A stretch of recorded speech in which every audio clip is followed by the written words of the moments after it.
the gift project that is being undertaken at the Chinese University of Hong Kong. Many years ago, when I got started in this field, one of the things that I had was a dream. And that dream was that schools are places for talent development. Everybody has a dream, and that was my dream. Yes, they're there for learning subjects and advanced work and all of the other kinds of things that young people go to school for. But my dream has always been schools are places for talent development, as was so nicely expressed this morning here by even some of our young people who were presenters. Now, a few years ago, people thought that all of the good things that were going on in school, creative thinking and critical thinking and problem solving, those were the preserve of programs for gifted education. And I have argued for many, many years that in fact we should be developing these skills in all people. And this is part of the major goals of the GIFT project, as you will see in a later slide. But even things like the Partnership for 21st Century Learning has said that we should be developing these kinds of skills in all young people. It's not to say that we can make all young people gifted or not gifted, but we can develop far more talent if we focus on the entire school population. Today, I will try to cover these 6 points. My work and the work of my colleague and wife, Dr. Sally Reese, who will be speaking later, really focuses around a model which we call the school-wide enrichment model. And that means that we're going to try to deliver talent development, part of our dream, talent development opportunities for many, many young people. So I will try to go through these 6 topics in the time that's been allotted for me. The first is just a little bit of background about our model, and I love this quotation by Ashley Montague, also attributed to Maria Montessori. Teachers are the unacknowledged legislators of the world. What happens in the future of any society, any country, is really a function of the kind of training that you as teachers provide to young people. And so I hope that you might enlarge your dream a little bit the way I've enlarged my dream, because that's what makes things change. It is hard to describe in 50 minutes 40 years of research and development. And so one of the things that I did was I did send a couple of articles beforehand that were on the website, the Chinese University of Hong Kong's website. And rather than cover a lot of that theoretical background, you may download those at the website as well. I also have here my website at the University of Connecticut that you can download and reproduce or translate any of the materials that are at that website. Most of them have been produced under $50 million of federal grants from the United States government, and there is no charge. You may download all of those. So now let's begin with sort of where we're coming from in the school-wide enrichment model. And you'll have to watch me here for a minute. As you already know, all learning, and when I say all learning, I mean from diapers to doctorate, exists on a continuum. And that continuum ranges from deductive, didactic, prescriptive. I have information I'm going to put in each of your heads, all the way over to inductive, investigative, and inquiry-oriented. Now, I'm not saying this is all bad and this is all good. What I'm saying is we need some balance. So let's look at this. And here we see, again, on the deductive side, and notice the behaviorists on that side, Pavlov, Thorndike, and Skinner. They didn't study children. They studied dogs, rats, and pigeons to train them to do the things that they wanted them to do. Over here on the right-hand side, we see people like Pestalozzi and Torrance and Montessori, people you know, modern theorists like Howard Gardner, Piaget, Brunner, Robert Sternberg. Now, our focus has been generally on this side of the model. of the learning theory continuum. Again, not to say that we argue against this, that's not at all. You see the footnote. However, we believe that the gold standard, the inventors, the designers, the entrepreneurs, the writers, the leadership of the next century comes from this side rather than this side, although it's a combination. So what we are asking for is basically a balance. Now, the two articles that I sent on the website and love to talk about but don't have time today are a theory of knowledge that underlies our work. And very briefly, we have received knowledge and analyzed knowledge, very important parts of gifted education. However, those two types of knowledge have no value until we can apply them to something that is personally meaningful and hopefully will improve whatever we're studying or improve all of mankind. One of the major aspects is that we always want some output from our model: visual, oral, written, constructive. There must be a product. Now, most of my work is based on 4 theories. The first one, the 3-ring conception of giftedness, is very popular in the literature, and it says that we must look at other things than just IQ or measured academic ability. The second one, the enrichment triad model, we'll be focusing on today. And because of time, I will only deal with these 2 theories. The other theories have to do with executive functions and then children using their gifts to make the world a better place. And you'll see some examples of this in part 2, because all of these things blend together. It's not any one of the 4, but they all work together. And again, these articles are on your website. They were sent previously. Now, these 4 theories underlie our theory, which is called the school-wide enrichment model. The cube is the organizational structure, and in the center, lower part of the center, is the pedagogical focus of our model. And again, that is in the articles that were previously sent. I've put a, whoops, press this once more. I've put a big plus mark by enrichment clusters because I'm going to emphasize a few clusters today, and they have been what I call the growth stock of our model. We have begun school-wide enrichment programs in thousands of schools around the U.S. and around the world, but we always ask them to start with enrichment clusters, and it is for this one reason. By giving teachers the opportunity to work in an enrichment cluster, it frees them of their dominance by lesson plans and unit plans and the structured kinds of teaching, which are more on this end of the learning continuum. There are 3 very simple goals of the school-wide enrichment model. The first one is enjoyment. You know from your own life's experience, anything you enjoy doing, you work better at. You try harder. If you like to cook, if you like to paint, if you like to garden, you do more, you experiment, you're playful. You meet with other people that like to do that, so it's common sense. Now, enjoyment leads to, oops, enjoyment should have been up already. Sorry about that. I got 2 screens here. Enjoyment leads to engagement. Engagement, again, is getting totally involved in the things you like to do. You'd rather be doing it. The teacher doesn't have to say, come on, you've got to work harder. The teacher says, it's time to go home. Stop working on that. You love that so much. And then engagement leads to enthusiasm for learning. Anything that you learn that you are enjoying and engaged in, you work harder at and you learn better. Learning is a fun process if it's not a gun at your head for preparing for the go-cow, right? Now, what our research has shown is very interesting. In schools, and I'll show you some data on this in a while, schools that have used our model, enjoyment, engagement, enthusiasm, their achievement scores have actually gone up. Now, our model differs from a lot of other approaches in gifted education, and I'm going to just point out a couple of them. We believe that our enrichment triad model, type 1 enrichment, exposing students to different issues, ideas, etc., that they might want to follow up on.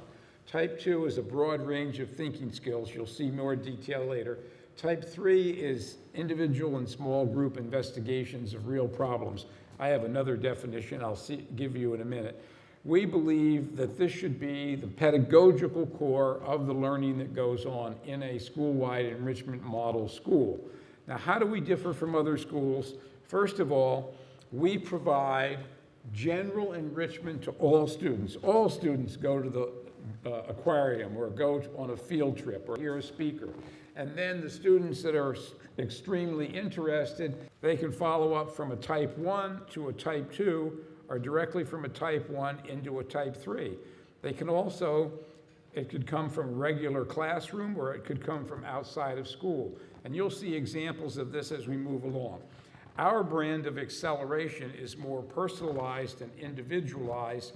We've developed a process called curriculum compacting, where if a student is 2 or 3 grade levels ahead in mathematics or in reading or in science, then we provide students with more advanced material in those areas. Now, I like to describe type 3 enrichment as the young person thinking, feeling, and doing like the practicing professional, even if they're doing it at a more junior level than a scientist from your physics department at Chinese University or a filmmaker like Steven Spielberg from Hollywood. They're doing what the big people do. They're only doing it at a more junior level. So your question to me should be, well, that sounds good, but how do you make them do that? How do you get them to do that? I will try to cover that as we move along. So, why am I happy to be here? Why is this a part of my dream? Because of the words I've highlighted. This comes directly from the project that you are working on. Bring out the best in every student, develop the capabilities of all students. And this is not to say that there are not some students that are extremely advanced, and obviously we should be dealing with them. Now, part 2, the focus of my work has been on the right-hand side, my right-hand side, developing creative, productive giftedness. And it's hard to describe what this is, so I'm going to give you a few examples. This is a little girl whose name is Kylie Copenhagen. And Kylie fell in love with ladybugs during a regular school experience in a regular science school experience. And so the teacher, this would be considered a type 1, and it comes from regular classroom. The teacher said, wow, well, you're really turned onto that. Why don't you do some more work? So pretty soon, Kylie, with the help of her teacher and some adults, started to develop what later became known as the Ladybug game. So how did we help her? Getting her websites, getting her what we call how-to books. Next to my wife, my greatest love in life is how-to books.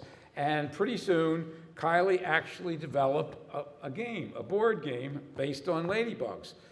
So here we have a 12-year-old girl, worked on this for about 3 years, eventually found a publisher. You can now go to Walmart or one of those stores and you can buy it. So that's an example. And I like to point that out because it came right from the regular curriculum. The teacher had the good sense to notice the interest and to follow up on the interest. Now let's go to another one. This is one that actually came from a non-school experience. This is a little boy named Brooks McConnell. He was watching television with his mother, and they were watching the Katie Couric show, and on the show was a young man who has a disease called progeria. That's a disease where you look very old when you're at a young age. And one of the things that Sam said was that he always felt bad because he always wanted to ride a roller coaster. Picture a light bulb turning on in Brooks's head.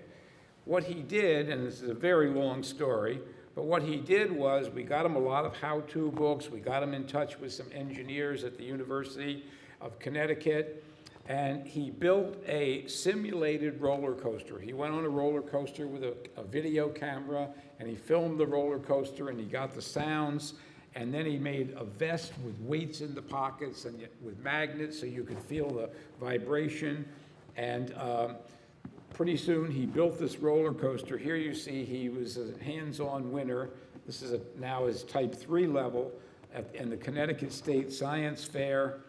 And he didn't stop there. Notice this next one.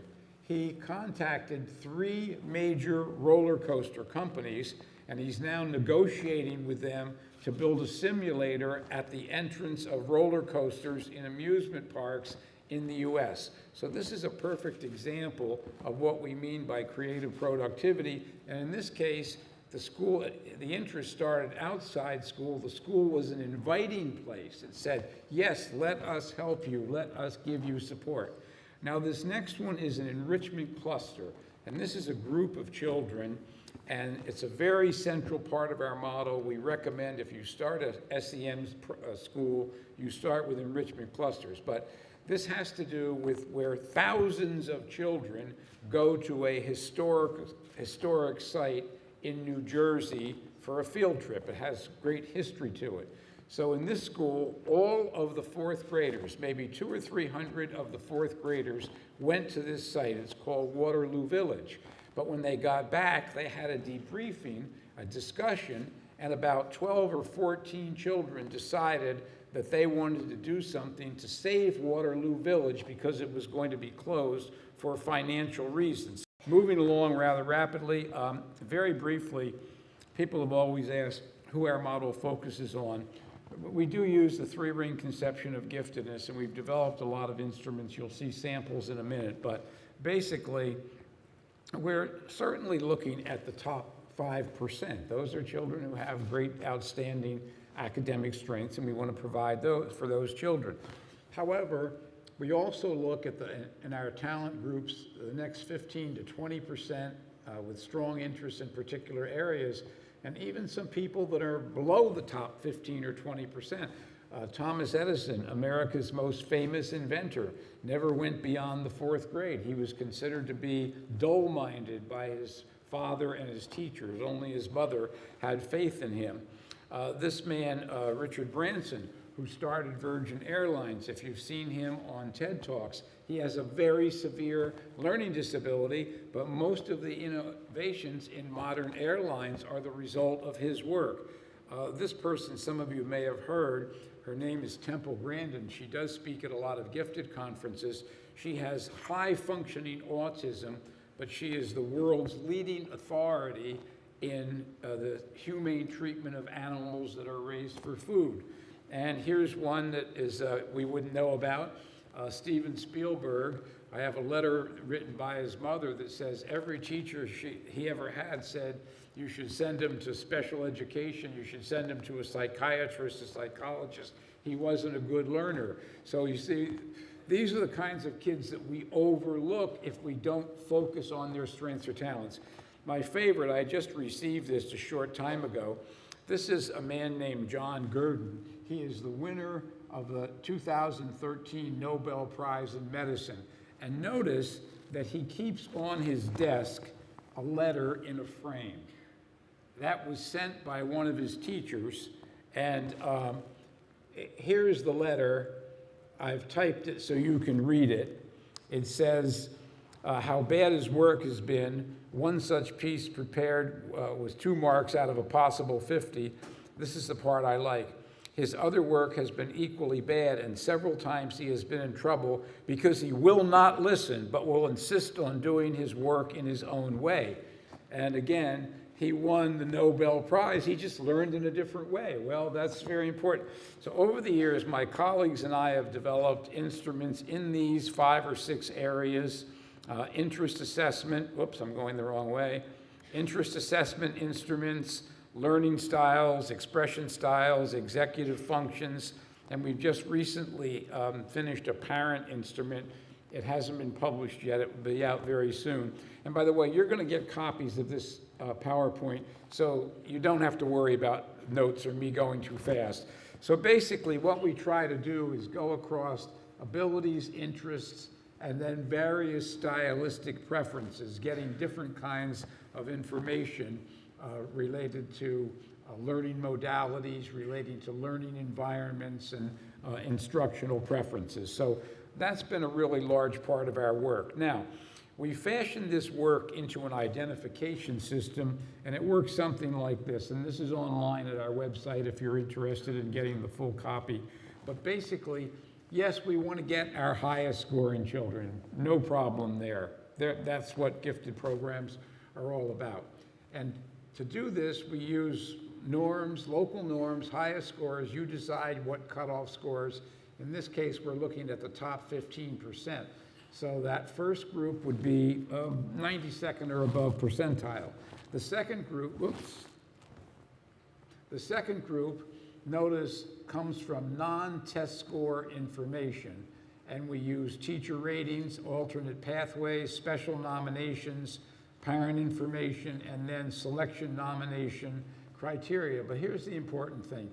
Half of our talent pool is selected on the basis of test scores. I'm not going to ever argue with that. But the other half, the Steven Spielbergs and the John Gurdons, they will come from other kinds of information.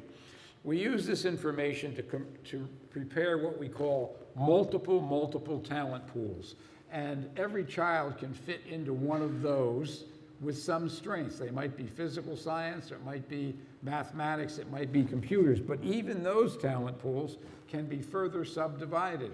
In the science, it might be they like bugs and snakes and lizards, but they don't like physical science. And so what we want to do, and I guess I summarize it all with this next fly-in, all grouping and subgrouping for enrichment clusters and differentiation is based on target areas of student strengths and interests. That's how we get the Kylie Copenhagens and we get the Brooks McConnells who did the roller coaster, by targeting on those interests.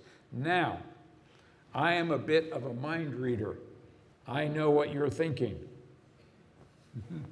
You're thinking, how in the heck can I do this? I've got all of these kids, and some are interested and some are not, and some are fast and some, you were thinking that, where you're not. Okay, let's be smart. Let's do what Amazon and Netflix does. Do you know that every week I get personal letters from Amazon and Netflix? Look at, dear Joseph Renzulli, hello Joseph Renzulli. Now what do you think they send to me? Do you think Amazon sends me the list of the 30 billion books that have been published in all languages of the world? Of course not. They send me books that they think I will read because they know me. They know what I've read before and what I've bought before. Buy a pair of shoes from them and you'll never get away. Okay, so a number of years ago, Sally and I always said you can't do the kind of teaching in our model without technology resources. So a number of years ago, we started a system, forgive the title, the university financed it and named it Renzulli Learning System. And here's how it works. The students sit down at a keyboard, and all those instruments that I mentioned before, they've all been digitized, and the student answers questions based on them. It takes about 45 minutes to an hour, depending on age and reading speed. And what that does is it produces a student's profile. Now, that profile is then scanned by a magnificent search engine, 14 different databases, which you'll see later on. And it analyzes the profile and it gets resources just for that student. And so this is true personalization, and that's how you find the time. The computer does the hard work for you. So here's an example of one of those profiles. This is a little girl named Valerie. We see her 3 interests, her 3 learning styles, her 3 expression styles, but let's let Valerie tell you the story. Valerie Stickles, and I'm a 6th grade student. I am one of the people who tried out this Renzulli Learning website, and it was a really great website. I got my profile back, and I am one who loves poetry, and I really love poetry, and on my profile, it actually said that I loved poetry, and so whenever I went on to my critical thinking or books, it was going to be all about poetry. On some poetry websites, they actually let me submit my work to contests and everything, and I haven't heard back from them yet because it's supposed to take a few weeks, but I can't wait to hear back, and so I'll hear back from my own email address. And I got helpful hints on poetry also. There was a website where you could actually go and type in your poetry, and then you could kind of have it revised, and they would tell you stuff. And so I did get to do a little bit. One of the things in our work is that we believe that we can use the technology to infuse enrichment into any and all regular curricular areas. And I'd like to show you how this works with two examples. The first example is the U.S. Constitution, which every American child studies. Although with Donald Trump around, I don't know if it'll last long. But anyway, notice the top row in this, and I'm sorry I don't have my pointer. Well, I can do this, can I? This top row will always stay the same. So the top row is the same for all 4 students here. And that's the ones that the teacher has selected, and she sends them to the students electronically. The bottom row is all different with a little bit of overlap because it is one topic. But because of their interest and their learning styles and their expression styles, they would get different resources. So the top is what we call the must-dos, the bottom is the can-dos. So this is the way of jazzing up a very traditional American curricular topic. Here's another example. This is a teacher who is studying ancient Egypt, so she put Egypt into the search engine, and she came up with many, many different sites. And here's one called Fun with Mummies, and she read about it, and she thought the children would like it, so she made them aware of it. And in this case, the child can dissect and preserve their own mummy. They get one of the tools, they get the hook, and they take the brains out. They put them in a bottle, they label the bottle with the Egyptian word, they get the scalpel, which is down here, they remove the organs, they dissect. Very, very highly engaging. Engagement is really what learning is all about. Now, this next one I'm going to cover very briefly is called curriculum compacting. One of the things we know is that many students can cover the regular curriculum in a faster time period than others. And so therefore, what we've done is we've developed a process called curriculum compacting, and it's a very simple process. We look at the curricular objective to be covered. Have they covered it? Do we have proof of that? And then what can we substitute? So it's a time-buying process, and I'm getting messages here about time, so I've got to move along. We're up to part 5, and we're doing not badly. Now, this next slide is a sort of a summary as if you're interested in implementing the model. And the little icons that you see are all things from our enrichment database in Renzulli Learning.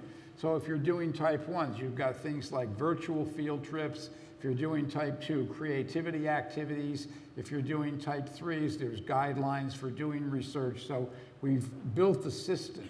We've built the technology system around the learning theory. And I wish I could say more than that, but I'm getting time messages. Type 1, examples of type 1, and that is visiting speakers. This is a president of a local historical society, and after he talked to many, many children, he asked which ones would like to do some studies of unanswered historical issues. And look at the looks on the faces of those children. You see, the other ones weren't, they were really into it. So we follow type 1s with debriefing. Now, when it comes to thinking skills, we have developed the thing which we call the type 2 taxonomy. And here we've listed these 6 different areas of thinking skills. And one of the things that we recommend is that over the years, you find activities that fit each of those categories, and you start to build a scope and sequence so that across the grade levels, children will cover each of them. So let's just pick one that I decided to illustrate for today. Let's pick 1A, creative thinking skills. In our database, we have activities.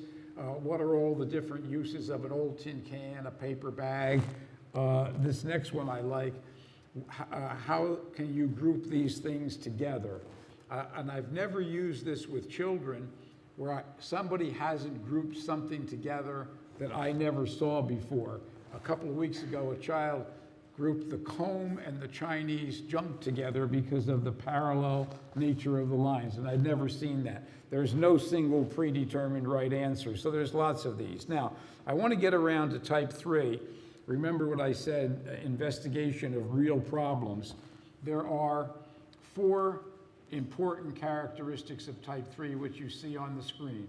I believe that the 4th one is a very important one, because that causes, if my work is going to go out to be published or to be displayed or to be presented, I'm going to work very hard to make it as good as I can make it. So audience is a part of the modus operandi of the creative, productive individual. We don't believe in, what we believe in our model is you build the curriculum around the child. You start with an individual or group. They show an interest in a particular area. Think of Waterloo Village or other examples that you'll see later with Sally. And then we provide different services, the how-to books, the human material resources. We give them feedback. And again, I think the key that helps to unlock it is finding appropriate outlets and audience. We begin with what we call a management plan, which is a guide that lays the work out. I know you can't read this, but what this guide says is, who is your audience? What's your intended outlet and product? What audiences will you have? How will you get started? What methodological resources you'll use? So this is pretty much the same way I guide a doctoral student working on a PhD. Pretty much the same. Again, love of my life is how-to books. They exist in every area. We have a complete library of these in our curriculum lab at the University of Connecticut.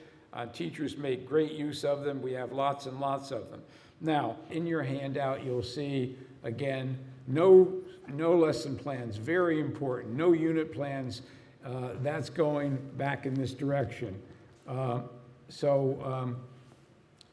Authentic methods of professionals, that's the how-to books, divisions of labor, specially designated time blocks, and the rules of regular schooling are suspended. I'm going to skip along here to the conclusion. These are the 6 key questions that we ask in enrichment clusters. What do people with an interest in this area do? Not what do they learn, what do they do? And then what products do they create? How do they do it? We model this after, again, the creative, investigative, practicing professional. Summary and conclusions. Okay, this comes from the Japanese Democratic Party's political party. I love this. Those who own the rights to inventions own the world. And basically, we know how important this is. Everything we read today says that what we're looking for in our population, student population, are more inventive, creative, cooperative people. I want to tell you one very quick research study. These are 3 economists, not professors or psychologists in Holland, who studied a school that I started in Holland 25 years ago. And these are follow-up people in young adult lives now. They obtained higher grades. They followed more rigorous curriculum, especially women in the sciences. They started in more high-paying jobs and are making more money in the labor market. Don't forget, economists don't study happiness, they study money. And so here we see a good example, 25-year follow-up with hard data on an SEM school. People have asked me many times, what makes for an outstanding SEM school? Our staff gets together and talks about this. Here's our most recent summary. First of all, total faculty involvement, and therefore knowledge on the parts of everybody, the principals, the teachers, the psychologists. Very important that we're all on the same page. The second, and this is important to me, ownership, that you build it your way. The only thing we specify are the 3 E's: enjoyment, engagement, enthusiasm. How you do it is what makes you have ownership and makes your program unique, as long as your goal is to get to the 3 E's. That's the important part. The third thing is energy, working smarter, not harder, and this is where things, again, like the technology comes in. If you can do that, you can find thousands and thousands of resources in less and less time. This one is a very important one. Teachers and administrator trust. We will not work with a school unless the administrator is interested in the program and comes and stays in all the training. Because if they don't, no matter how well you train the teachers, if that administrator is a test prep person, then you're not going to get it done. The next thing is celebrations of excellence. When Sally started an SEM program many years ago, she started a thing which was called the Type 3 Fair. And every year, at the end of the year, all of the Type 3s were on display. All the students from all the schools came to see them. The parents came, the newspapers, the television stations. You have to let the public know that schools are places for talent development. Schools are where we develop talent. So anyway, the changing the culture of the school, and the only quote that I have on my office door is, teamwork makes the dream work. No single person can do this by themselves. So we conclude. Here you are standing by yourself out in the middle of the field. I love this Margaret Mead quote, never doubt that a small group of thoughtful, committed citizens, and I would say like the people at the Chinese University of Hong Kong that are promoting this, and the Jockey Club for supporting it, those are the ones that change the world. The real difficulty in changing the course of any enterprise is not in developing new ideas, but escaping old ones. To make change, you gotta have a dream. And so I hope every teacher will say, I have a dream to make my school a school for talent development. And I love this.